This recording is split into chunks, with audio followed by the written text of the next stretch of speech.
ka man makapiling, lagi niya asam-asam.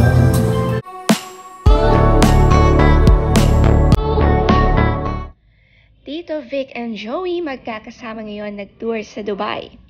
Ito nga ay para sa Let's Net Together Kabayan event na ginanap sa Agenda Media City, Dubai, UAE nitong Saturday.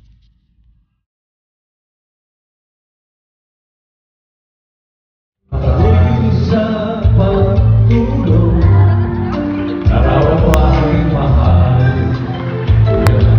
Ganyan mo po tayo, di ka man makapiling, lagi niya asam-asam. Ito na. Ang nais ko sana'y inyong malaman sa ilagang. Hindi maaalis ang tandem ni Tito Vic at Joey at punong-puno ang show arena sa dami ng mga sumusuporta sa TVJ. Masaya nga ang mag-inang Pauline na nakasama sila sa Dubai at nakapag-travel silang mag-ina dito.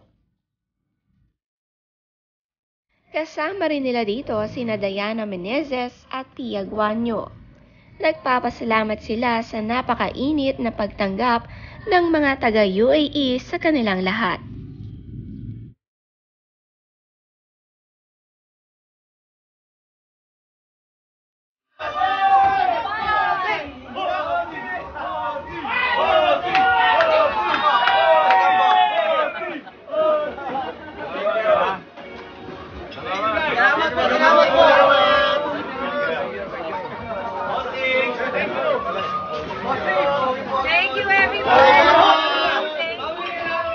Ang saya naman sa resto na kinainan nila sa Zuma, Dubai. Marami nga rito ang Pinoy kaya napakasiyang makita ang tandem Tito Vic at Joey na kumain dito. Sabi ni Pauline, "Always an amazing feast when we're at Zuma, Dubai. Food and experience made extra special because of our amazing kababayans who prepared all our meals with love. Maraming salamat."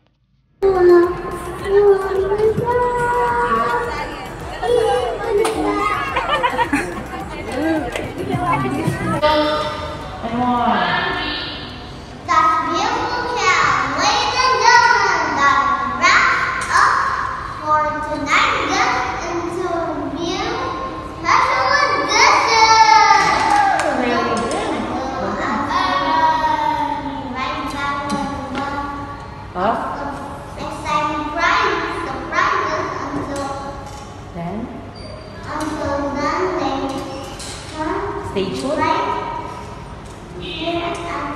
Al-An TV. Al-An TV. My name is Tally. I have your host For tonight. See See you. and keep having fun. Smile, smile, smile. Smile in the camera, smile. Proud naman si Pauline sa anak na si Tali. Nag-try nga itong mag-DJ at hosting at kuhang-kuha ang accent ng pagiging host tulad ng kanyang Mami Pauline at Tatay Vic.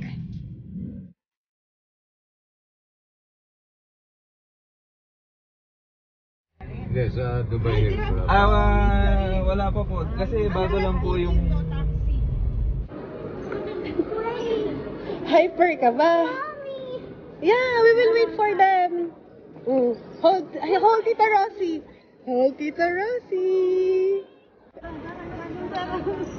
mo yung kontra na yan? Kadalaw ka magkape, pero kumakabuwang video.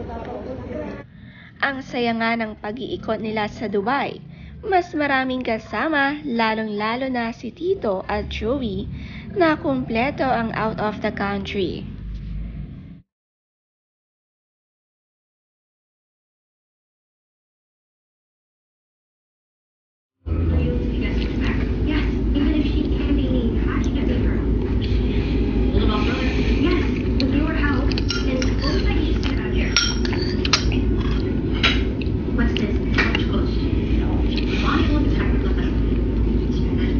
Naninibago naman sa oras ng kain ang mag-ina Pauline at Tali. 11 p.m. na nga sa Dubai at habang sa Pilipinas ay 3 a.m. Pinipilit kumain ni Pauline at si Tali rin ay palaging tulog, pero pagkagising ay napaka-hyper nga nito. Si Tatay Vic naman na sanay agad sa oras.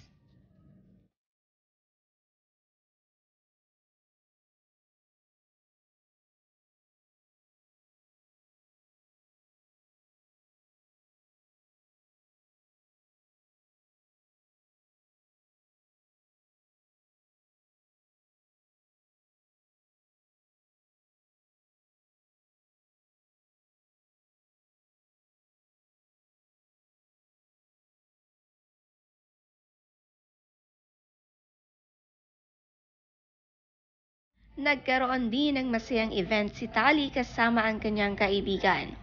Nag-chocolate factory nga sila at sobrang na-enjoy nila dito.